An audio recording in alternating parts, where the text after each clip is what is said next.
ఈ ఒక్క చైనీస్ మాంజాతో ఒక లైఫ్ని రిస్క్లో పెట్టచ్చు. నేను ఇది ఐటీ కారిడార్ అసోసియేషన్ అయితే అడుగుదాం అనుకుంటున్నాను.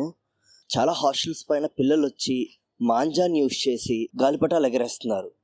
మా హాస్టల్ మీద ఆల్మోస్ట్ 10 మీటర్ల మాంజా అయితే పడింది. ఇది నార్మల్ విషయం అయితే కాదు. అదే రోడ్లో పడితే రెస్పాన్సిబిలిటీ ఎవరిది?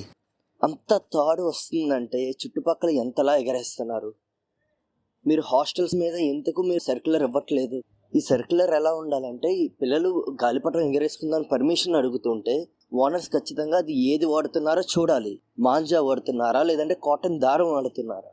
అదేమీ చూడకుండా ఇలా ఇష్టం వచ్చినట్టు మేడెక్కించేసి గాలిపటాలు ఎగరేస్తుంటే అది రోడ్డు మీద అడ్డంగా పడిపోయి ఎవరో ఒకరు మెడ కోసుకుంటే ఎవరిదండి responsibility? So kindly IT corridor ఈ విషయాన్ని మీరు ఎస్కలేట్ చేయండి ప్రతి హాస్టల్ ఓనర్స్కి. వాళ్ళని వెరిఫై చేయమనండి. అది ఓకే అంటేనే పంపించమనండి, లేదా మాంజా అక్కడే హ్యాండ్ ఓవర్ చేసుకోమనండి.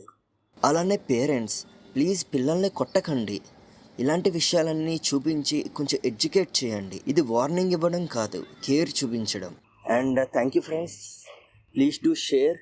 అండ్ ఇదైతే ఈజీగా వదిలేయద్దు. ప్రతి ఒక్కరు కైండ్లీ హెల్మెట్ పెట్టుకోండి, వీలైతే గ్లౌజులు కూడా వేసుకోండి.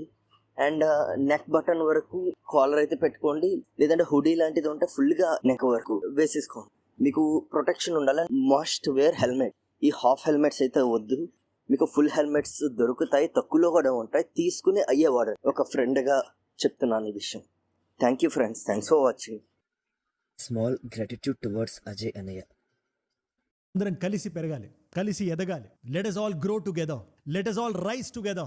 Rise above ignorance, rise above arrogance, rise above hate. ఏజుడ్ అంటే మనం. జై హింద్, జై భారత్, జై ఆంజనేయ. ఓం నమః శివాయ.